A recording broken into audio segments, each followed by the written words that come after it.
Il est 13 h bientôt 15 ici à Paris.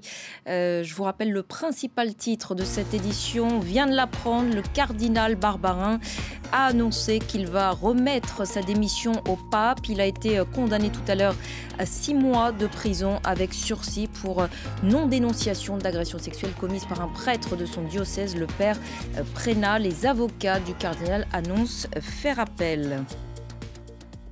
Voilà, et on va revenir maintenant en longueur sur cette dernière information. Je vous le disais, la justice des hommes a finalement tranché sur l'homme de Dieu. Le cardinal Barbarin a donc écopé de 6 mois de prison avec sursis pour, je vous le disais, non-dénonciation des agressions pédophiles du père Prénat, un prêtre de son diocèse. Il est le 3e évêque à être condamné en France pour des faits similaires. Ses avocats ont annoncé faire appel. Ceux des parties civiles, de leur côté, parlent, je cite, d'un symbole extraordinaire aujourd'hui. Le procès, en tout cas, effectivement un symbole, celui de la crise énorme que traverse l'Église catholique ces dernières années. On en parle avec notre invité ici en plateau, Alexandre Meyer. Bonjour, vous êtes l'un des porte-parole de Catho Voice, qui est une association de laïcs qui forme des catholiques pour réagir justement dans les médias aux actualités concernant l'Église. Tout d'abord, votre réaction sur cette information qui vient de nous parvenir, la démission du cardinal Barbarin. En tout cas, il va remettre sa lettre de démission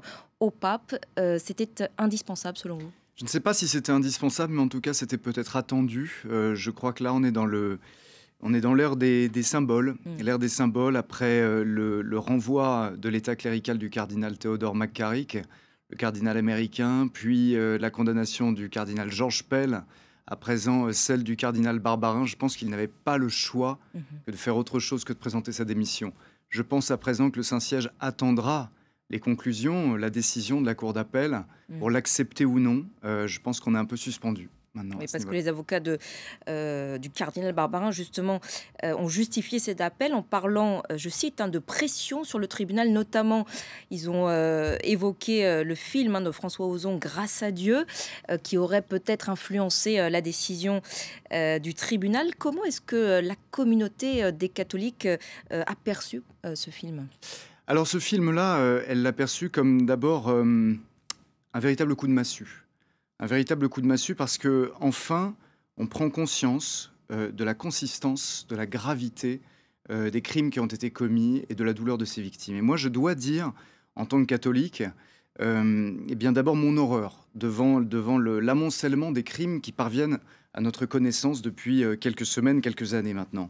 Mais aussi le dégoût, vraiment le dégoût que m'inspirent ces actes innombrables commis par des clercs, par des religieux, au mépris de leurs vœux, et au mépris de la confiance dont ils étaient investis par l'Église et par leur communauté chrétienne. Et enfin, moi j'ai un véritable sentiment de révolte devant l'abus manifeste de cette autorité morale de ces clercs. Et je suis très touché, très ému par la décision du cardinal Barbarin aujourd'hui et par le jugement qui le frappe, parce que c'est... Un jugement qui est beaucoup plus sévère que ce que l'on attendait. Plus sévère que ce qu'on attendait, absolument. Puisque la procureure, je vous le rappelle, n'avait pas requis de peine à son encontre, conformément à ce que le parquet avait décidé, en classant initialement l'affaire. Et en 2016, il y avait déjà eu un classement. Est-ce que vous pensez, on parlait de symbole tout à l'heure, est-ce que vous pensez que ces 6 mois de prison sont nécessaires aujourd'hui pour réconcilier la communauté des catholiques avec son Église, en montrant qu'il n'y a pas d'impunité au sein de l'Église et que les prêtres, les évêques, les cardinaux sont des justiciables comme tout le monde? Ah, ça, c'est absolument clair. Il n'y a rien à dire là-dessus. Évidemment que ce sont des justiciables comme les autres et ils ont même une responsabilité plus grande encore que les autres du fait de l'autorité et de la confiance dont ils étaient investis. Donc à cet égard, évidemment qu'une peine, lorsqu'elle est prononcée, il faut l'entendre, il faut la respecter, bien sûr. C'est la justice qui est passée. Mais bon, effectivement, pour des questions juridiques, le problème est soulevé. Le problème est soulevé concernant le cardinal Barbarin, non-dénonciation d'agression sexuelle sur mineurs. Ça constitue un délit d'entrave à la justice. Est-ce que là, il était caractérisé? Est-ce qu'il y avait une intentionnalité de la part de ce prélat? C'est la justice qui le dira certainement en appel. Je vous disais que moi, j'ai été touché parce que c'est le père Barbarin, lorsqu'il était simple prêtre, qui m'a baptisé. Donc, qui m'a fait entrer dans cette grande famille des enfants de Dieu. Donc je suis touché à plus d'un titre par cette trahison qu'ont vécu les victimes en se disant on va le voir, on lui parle. Trahi. Oui, personnellement, mais comme chacun d'entre nous aujourd'hui, chacun des baptisés, j'ai une immense compassion, et je ne suis pas le seul pour ces victimes. Je ne suis pas une victime moi-même, je n'en connais pas, mais je suis vraiment bouleversé par leurs témoignages. Et là, on en entend beaucoup sur France Culture récemment, sur vos antennes, au cinéma, dans ce film sur l'histoire de cette association La Parole Libérée.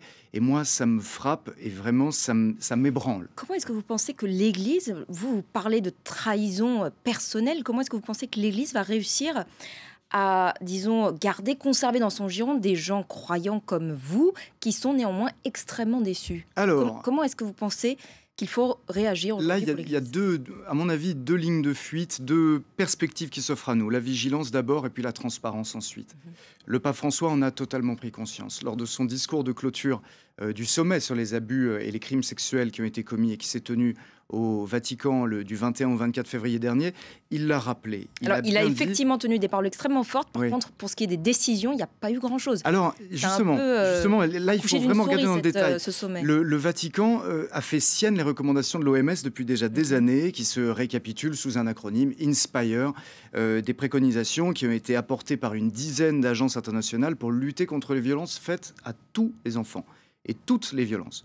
Et donc chacun de ces points que décrit cet acronyme, les 7 mesures que recommande l'OMS, l'Église les a déjà fait siennes, voilà, pour la vigilance, mais aussi pour faire passer le droit, pour que la justice soit là. Et nous tous, nous avons cette responsabilité d'être à l'écoute des victimes, mais d'avoir une grande vigilance aussi vis-à-vis des clercs et vis-à-vis de nous-mêmes. Je pense que c'est la société tout entière qui est malade de ces abus, qui en souffre et qui aussi, malheureusement, les pratique encore trop souvent. N'oublions pas que 70%, presque 80% des crimes pédophiles sont commis dans les familles, sont commis par des éducateurs. Ça ne dédouane pas l'Église, au contraire, sa responsabilité est immense et les crimes qu'elle a pu commettre sont effroyables et terriblement cruels, mais nous tous, nous devons avoir cette grande vigilance, être attentifs. L'Église, c'est un corps, et lorsque l'un des membres de ce corps est malade, tout le corps est malade. Donc il faut soigner. Les actes de pédophilie au sein de l'Église, enfin en tout cas les révélations de ces agressions sexuelles se sont multipliées ces derniers mois, ces dernières années, un peu sur tous les continents. Est-ce que, selon vous, un catholique lambda, si je puis dire, il faut repenser certaines règles qui régissent l'Église catholique aujourd'hui, notamment revenir sur le célibat des prêtres, un peu à l'image de ce qu'il existe, par exemple, pour les églises orientales, où le célibat n'existe pas? Malheureusement, ça ne les prémunit pas de ce genre de crime. Ce n'est pas parce qu'un prêtre est marié qu'il ne va pas. Je vous le disais, ainsi 80% de ces crimes sont commis dans des familles. À plus forte raison, si un prêtre est marié, pourquoi est-ce qu'il serait forcément protégé de ce genre de phénomène, ce genre d'inclination extrêmement condamnable, extrêmement douteuse? Les abus sexuels commis sur des mineurs sont un phénomène qui est transverse et universel. Il est historiquement prouvé, connu. Aujourd'hui, les statistiques concernent principalement les pays occidentaux. Il faut qu'à la faveur de ces révélations, de celles qui frappent l'Église aujourd'hui, la prise de conscience soit globale. Il faut que nous ayons tous un regard beaucoup plus ferme sur le fléau de la pornographie qui vient ruiner jusque le psychisme des adultes, qui pervertit leur rapport à la sexualité entre hommes et femmes, mais aussi des adultes vis-à-vis des enfants. Il faut maintenant qu'on s'attaque à d'autres fléaux, celui des guerres. Celui des guerres, encore aujourd'hui, de l'enfance maltraitée partout, sur tous les continents. Si l'Église, la première, a été visée, et à juste raison, eh bien, dorénavant, balayons large. Cette prise de conscience, elle doit être maintenant globale. Il faut agir tous ensemble et vite. Toujours, je suis désolée de revenir sur cette histoire du célibat des prêtres, mais par exemple, on sait aujourd'hui que cette règle est théoriquement, cette discipline, disons, cette discipline n'est pas véritablement appliquée, puisque, encore une fois, sur tous les continents, il y a de nombreux prêtres qui ont des relations, qu'elles soient hétérosexuelles ou homosexuelles. Tout le monde le sait, la hiérarchie le sait. Quand est-ce que l'Église va arrêter un peu avec ce double langage, avec cette hypocrisie? Vous ne pensez pas qu'il faut un petit peu de peut-être flexibilité sur peut-être pour aller vers une acceptation de cette réalité, même si c'est pas écrit noir sur blanc que voilà, on renonce au célibat des prêtres, mais est-ce qu'on peut quand même avoir un peu de flexibilité? Je dirais que c'est pas parce que des hommes trompent leurs épouses qu'il faut jeter le mariage comme on jetterait le bébé avec l'eau du bain et se débarrasser de cette institution ancestrale, millénaire et qui existe dans toutes les cultures, dans toutes les sociétés. Il en va de même pour les prêtres, ceux qui se sont engagés et qui ont fait leurs vœux avec, dans l'idée que finalement tout ça, il le laisserait un peu aux orties. Il l'enverrait par-dessus l'épaule. Eh bien, ils doivent s'interroger sur cette vocation. Est-ce qu'ils l'ont vraiment? Est-ce qu'ils sont là pour servir la communauté? Pour servir la communauté, le pape François en parle très très bien, de ces prêtres qui mènent des doubles vies, de ces rigidités morales, etc., qui souvent cachent quelque chose, dissimulent quelque chose. Eh bien, ceux-là, ils doivent d'abord faire leur examen de conscience avant de se dire qu'il faut changer les règles, surtout quand elles sont bonnes et qu'elles ont montré aussi et fait éclater la probité de certains de ces apôtres, de certains de ces prêtres, de certains de ces évêques, de certains de ces cardinaux. Il y a encore aujourd'hui au Vatican des saints, je vous le garantis, des gens qui font leur travail avec une vraie bonne conscience et qui sont exemplaires. Il faut un peu aussi braquer le projecteur sur eux.